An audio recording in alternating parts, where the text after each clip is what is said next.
Y'all, hey, welcome back to my channel. Thanks so much for stopping by. Y'all, there are a few things that I love more than a good Kindle, but one of them is a good Kindle tip or trick, and guess what we're talking about today? Yep, I got a whole list of Kindle tips and tricks, so go ahead and like this video, subscribe to the channel if you haven't already, and hit that notification bell so you can keep up with the shenanigans.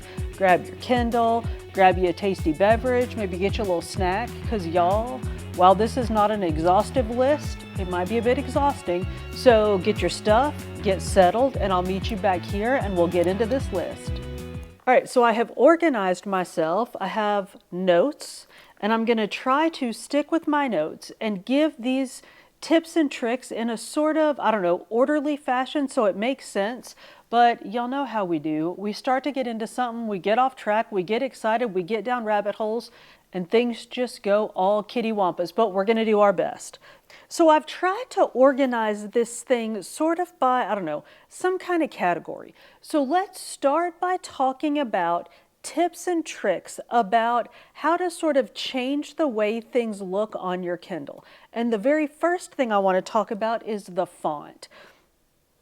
Did y'all know that you can download custom fonts for your Kindle? Now, of course, there are a bunch of fonts that come on it, and we'll talk about that. But actually, first of all, let me say this. This is not a how to set up your Kindle video. We've done that. I'll link it here or somewhere. But we've done that, and I'll probably do it again at some point because some things have changed, but this isn't that. This, I'm going to try to do like a quick hit it and quit it on these tips and not drag us too far down the rabbit hole. But there are fonts that come sort of built into the cake with your Kindle, but if you're fancy and you don't like those fonts or you just want a fancy font, all you have to do is find the font that you want. How many times can I say font in one sentence? All you got to do is find the font that you want on the internet, download it onto your computer, plug your Kindle into the computer, and your computer will see your Kindle as just like a hard drive. So plug your Kindle into the computer and you'll have a font folder on your Kindle on the computer. So go to that, drag the fonts that you downloaded onto your computer into that font folder, and when you safely unplug your Kindle from your computer, the fonts will show up on your Kindle. Now, again, not getting too far down the rabbit hole, but I've tried this in the past, and when I've tried to drag a folder of fonts into that font folder, it didn't work. So all I had to do is double click, open that up, and then drag the fonts individually in there. Worked like a charm. So you can customize the look of your Kindle by downloading custom fonts. That's number one. Actually, you know what? I'm not even going to count tips because it'll get a little bit crazy. So that is the first tip, is that you can download custom fonts.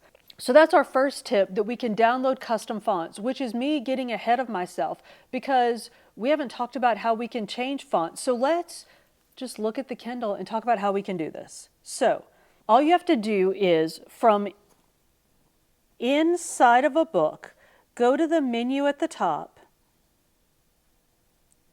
and hit that little like AA customization menu, and you get these options at the bottom. One of them is font. Guess what that lets you do? You can go in and choose your different fonts, and from there you can customize that. You can change the size, boldness. Y'all, we're getting into the weeds here. But yes, so that's where you can change your font. So if you've downloaded a custom font, it's going to show up there.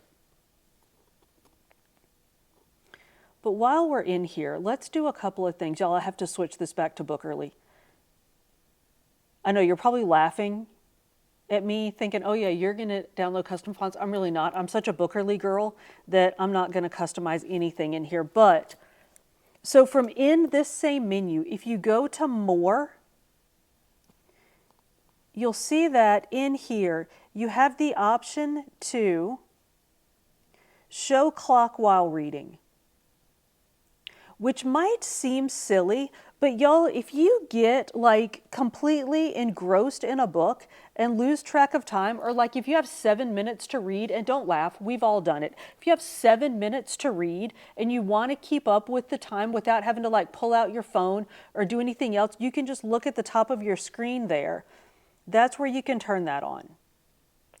You can also do, y'all, I love these, page turn animations. I already had mine turned on, but that's also within this menu. And look, it just makes page turns nicer. So is it really like holding a book and reading? No, not really, but it's a little bit more so. I love page turn animations. All right, so that's where you can do all of that. Now, we talked about customizing your font. So you can do all of that from within that menu, but while you're reading, if something comes up, like let's say you're using a textbook or there's text within what you're reading, which there is in this book. I wonder if I can find some quickly, probably not. But this book has letters in it and the font is different. It looks different when you read a letter. But anyway, it's a little bit smaller and a little bit harder to read, especially when you're of a certain age and your eyes are tired. So it's nice. You can change your font size from within the book by just pinching to make it smaller or like flicking your fingers out to make it bigger. And that pulls up this font size menu and you can customize it from there or you can just pinch and flick. So you can do that from any page of the book. You don't have to go into a menu to do that. All right, so those are some customizations that you can do to your book pages. Let's talk about changing sort of the presentation on your Kindle. So let's go back home. Now, you can see my Kindle is set to home right now. And what this shows me is a bunch of stuff. And if you don't mind that, like, I guess I don't really mind it because I didn't even know that mine was set to home versus library, but it shows me things like what's going on in Goodreads, like Goodreads most popular of the decade. It gives me like my series to continue reading in series that I've started, things like that. Like they're just trying to sell me things. If that bugs you, y'all, so that's home. You can go to library and all that's going to show you is your own books. So these are all, y'all about to Kindle stalk me. Do not be judgy. Don't be judging me. I'm not in your Kindle judging you. But this is all just books that are in my Kindle library. So you can see the difference. Like here's the home and then here's Kindle library. While we're here, check this out. This little book down in the middle, this is your most recent read. So it's going to show up down here or like the most recent thing you had open. They don't know whether you're reading it or not. All they know is that you had it open. So you can click there and that'll take you right back to the last page you were on and the last thing you were reading. So that's really nice and very quick. You can group series together, like y'all quit judging me. These are the books that I have in the Shatter Me series. White Trash Warlock, I have a couple of those. So books that you have in a series will be grouped together. And that just kind of cleans up your screen a little bit. You can also create collections, and y'all, we should do a completely separate video on how to create collections, but you can either create collections from within your Kindle or you can do it on the computer, and I feel like doing it on the computer makes it a little bit easier, but you can decide for yourself how you want to group your books together, like you can do by genre, like do romances, or you can do like serial killer romances, or however you want to group your books together. But again, that's a way that you can keep your books organized and keep your screen from being terribly cluttered. Another thing that's fun, so your sleep screen, if you have a non-ad supported Kindle, so if you buy the one that's ad supported, when your Kindle goes to sleep, what comes up on here is just ads, like books that they think you'll be interested in, which often are just random books. But If you have the not ad supported one, then you can set it so that when it goes to sleep, it'll show you the book that you're currently reading. And y'all, so typically if you buy the ad supported Kindle, you can go in and there's a setting that you can click, and for $20, it'll take away the ads. But I have found that if you reach out to customer support and you're super nice and you just ask them, a lot of times they'll just take the ads off of there for free for you. Like, you don't have to pay the $20. So it's worth a try. But anyway, that's in your settings. You can go in and turn it. You can go in and set it to show the cover of the book that you're reading instead of ads or whatever. Let's go back into the book. And this is, so I don't know if this is going to focus, but you can see down here at the bottom, it shows the page that I'm on, or I can have it show how much time is left to read in the chapter or in the book. And there's this location. I don't know what that is. Anybody know what the location thing is? Anyway, it's some kind of location setting in the book. So, and also over here, of course, it's the percentage that you've read. But this is cool.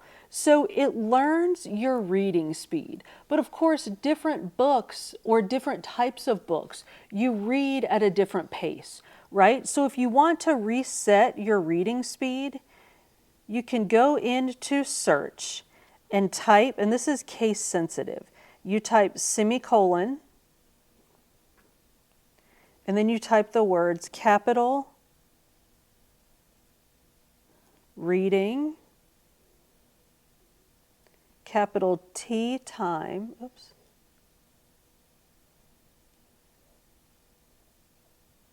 capital T time, capital R reset. And then when you go into your book, you can see at the bottom here, it says learning reading speed. Now, I don't know what that's going to do, because now I'm going to just putz around and it's going to think it's going to take me like 5 days to read this chapter. But it resets your reading speed. So I thought that was pretty cool. So let's get into actually like reading and using the Kindle.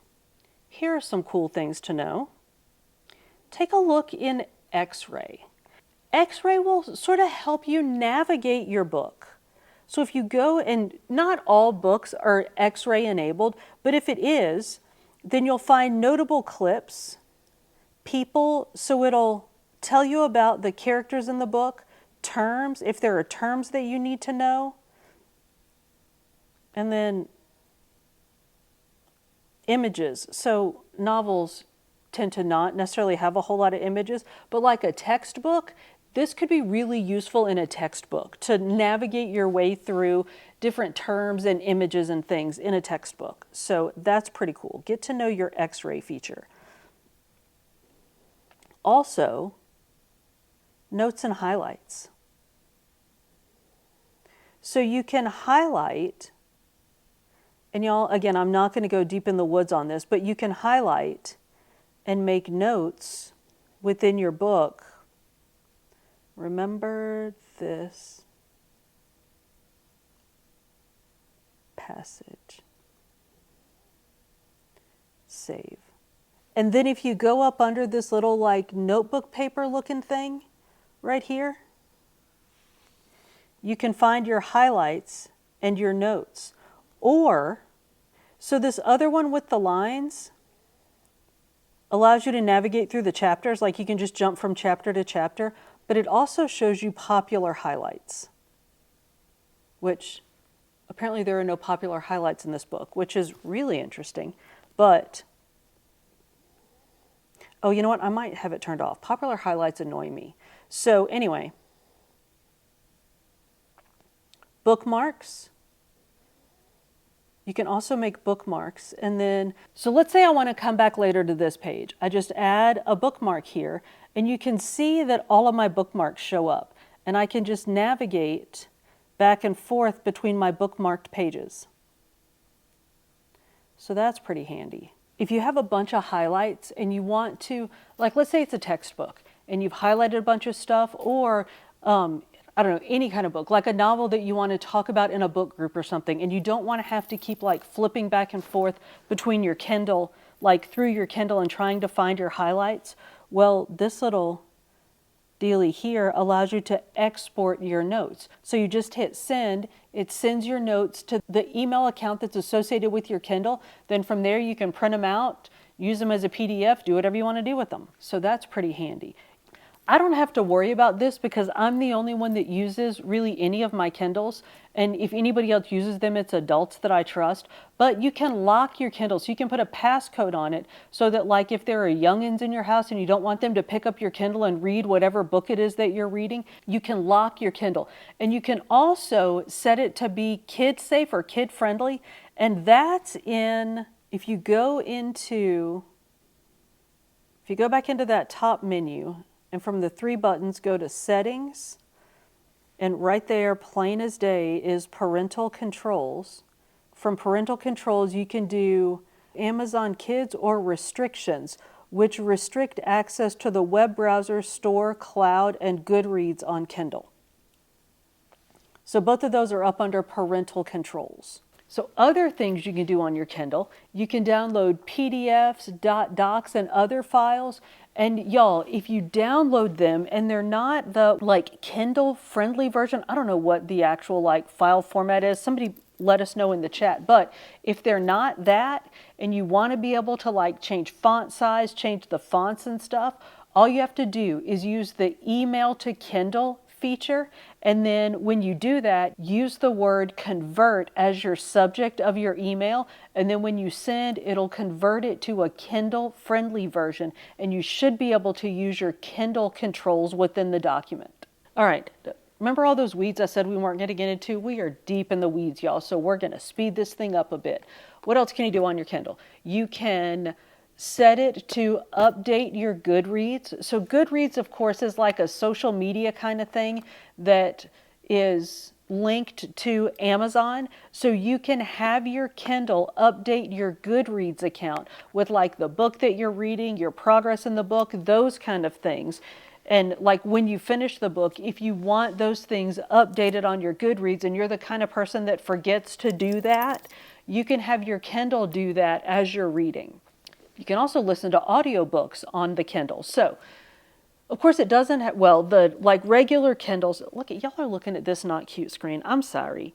The regular Kindles, like this is the Paperwhite, does not have any kind of speaker to it at all, but it does have Bluetooth capabilities. So you can use earbuds, cans, whatever, a speaker, as long as you access it via Bluetooth. So like hook it up to your Kindle via Bluetooth, and you can listen to audio books from your Kindle using those things. Now, I've had people ask like, why is that a big deal? Who cares about that? And I don't know that it was on the Kindle. I think it was on the Nook that we were talking about. And I didn't know. I had no good answers. But people have chimed in on the comments and said things like that they like to get away from, because they're like, well, I just listen to audiobooks on my phone. Like, why would you bother doing it on a Kindle or a Nook or something? Because some people just don't like all of that like newfangled technology business on a phone. Like they would prefer to have a flip phone if they could. So they like sort of the almost like analog feeling of listening to a book on a Kindle versus all the distractions you have on your phone. Or some folks, one reader or one like person who follows my channel said that they are able to use their Kindle in their high security workplace, but they can't bring their phone in. So they can listen to books on a Kindle in their workplace, but they wouldn't be able to listen to their phone because of like security concerns at their workplace. So there are definitely times and sort of applications for the ability to listen to an audiobook on the Kindle. All right, so let's get back on here and talk about a couple of sort of navigation things that we can do from the screen. So if you swipe up from the bottom, you can navigate easily within your book. So this is the page view, so you can just turn pages, but y'all, you also have a grid view. So you can see the pages and jump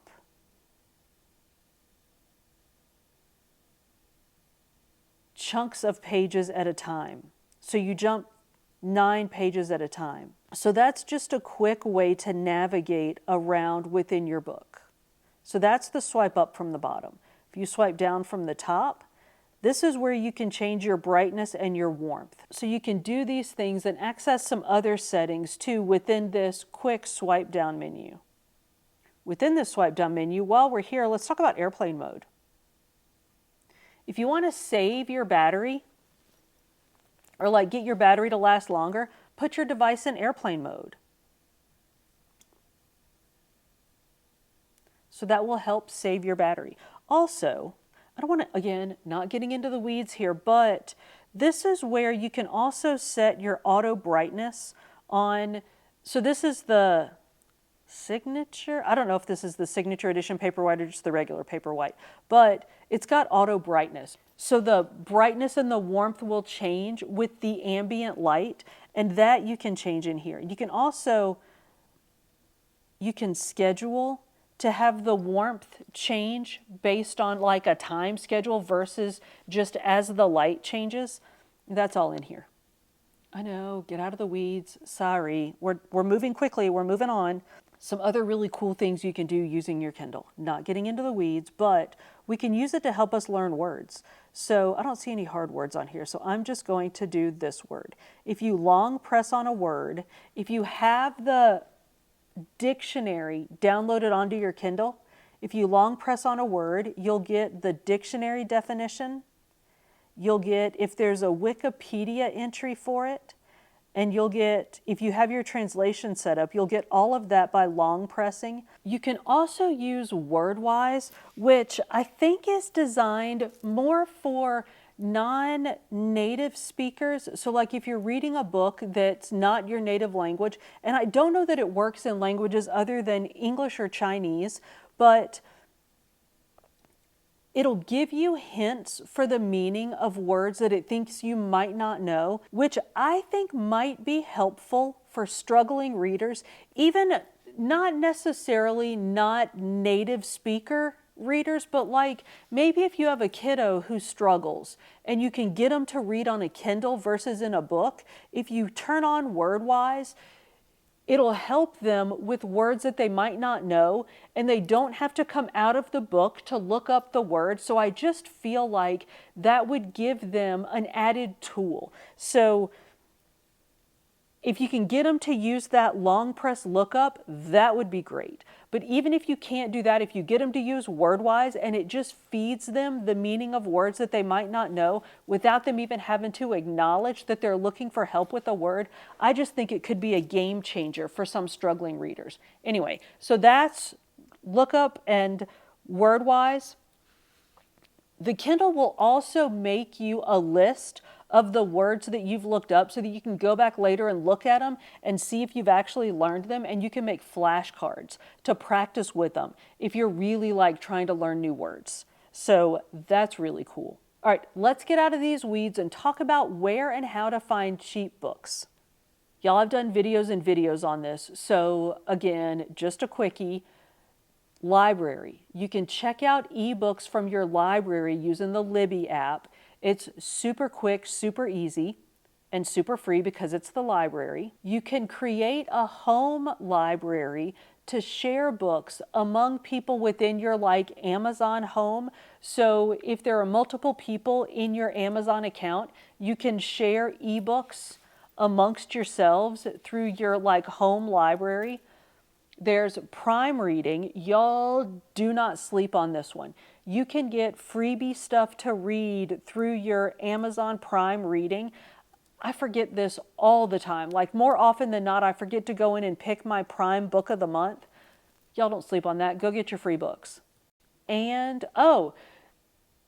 BookBub, Pixel of Ink, those kind of places that are really just sort of like, I don't even know the word, but like conglomerating services that like bring together lists of free and reduced priced ebooks that you can subscribe to. I get emails every day from BookBub and Pixel of Ink, but y'all, there are dozens of them out there that'll send you emails every day with the categories of books that you tell them that you like, and they'll send you free and reduced priced books in those categories to go through, and you can either get them or not. It's up to you.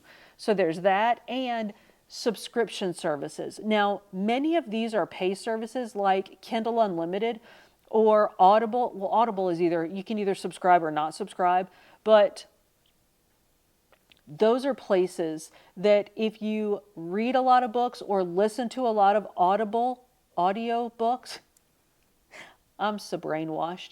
If you listen to a lot of audio books, then those subscriptions can really be worth the money. Also, become familiar with the apps. Y'all, of course, there are Kindle apps for everything. You can have it on your laptop computer, on your desktop computer, on your phone, on your tablet, on everything. I don't read on those much because I'm so addicted to e-ink readers.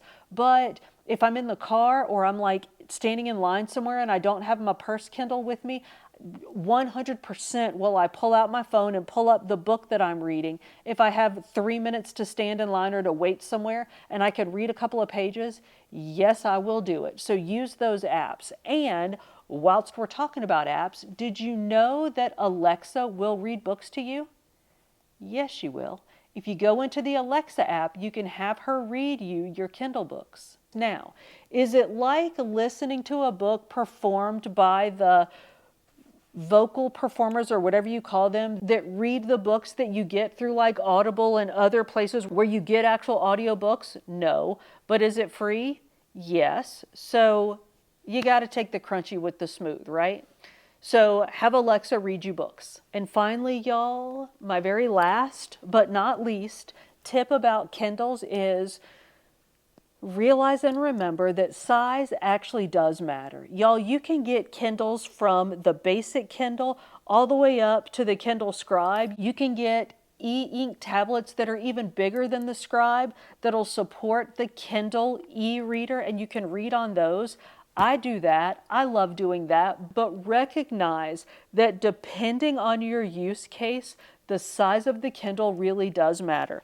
I have Paperwhites that I say are my go-to daily driver reader, but every day, almost without fail, I read while I'm riding the stationary bike, and I use the small $99 like entry-level Kindle every day when I'm on the bike, just because it's small, it's easy to hold, and it fits on the little tray that's on my bike.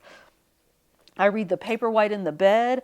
I read the Kindle Scribe when I'm sitting on the couch. I have another e-ink tablet that I read when I'm sitting on the couch because I just like the look and the feel of it. So know your use case when you're deciding which Kindle to get, because y'all, as much as it pains me to say it, bigger is not always better. All right, that's it. Those are all of my Kindle tips and tricks. I know that I've forgotten some, so y'all let us know in the comments.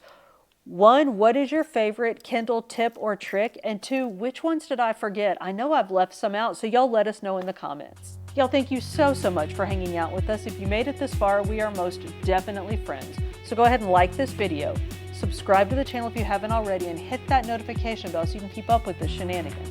I upload food and fitness videos at the beginning of every week with some book videos sprinkled in between. See you on the next one.